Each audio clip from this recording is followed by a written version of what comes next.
Hello, this is Sheila. I'm going to just run through the questions and point out what questions are answered in the frequently asked questions. So first of all, what does an item mean in Identify 5 items? So it means an article or a book or a conference paper, that's anything that's been cited in your Article A. And I think the examples I give in the worked example give you a bit more information about that. I've had the question, what is a citation? Now, Peter Willett covered this quite thoroughly in his presentation that he gave in week 6 as part of the practical session. His slides are on Mole, so please have a look at those if, for example, you missed that session. And if you still have any questions after you've looked at Peter's slides, then do contact me.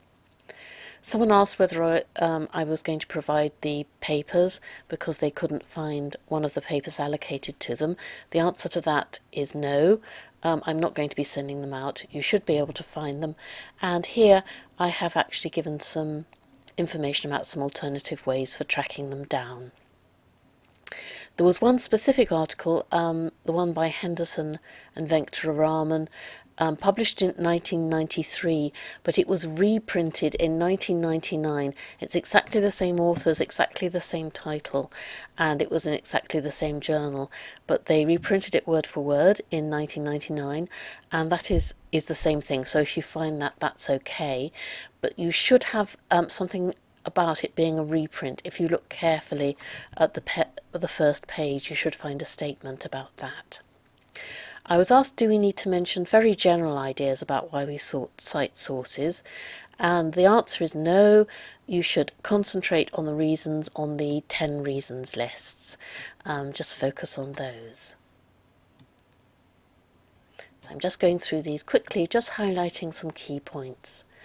And not adding any new information. I just want to make what's there a little clearer. So one question was, if there are several citations altogether, like this example, can we use more than one? So here there's 1, 2, 3, 4, 5 citations, all cited together in one, and the answer is no. For example, there you'd just be able to cite one of those, and you shouldn't cite any more than one out of that example, just to show you what it looks like in the original article that was here. So out of those you should only cite one of them. That one, for example, or that one are cited individually, so you can pick any of those, but just one out of that lot there.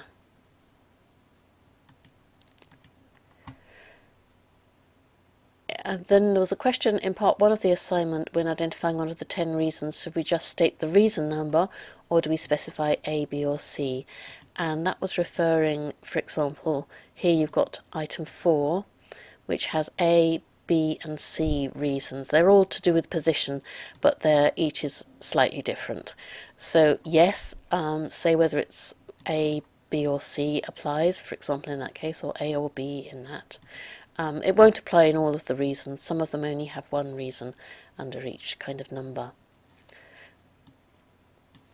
And the final two, I think more than one reason in the list applies. Should I mention all of them? And the answer is no.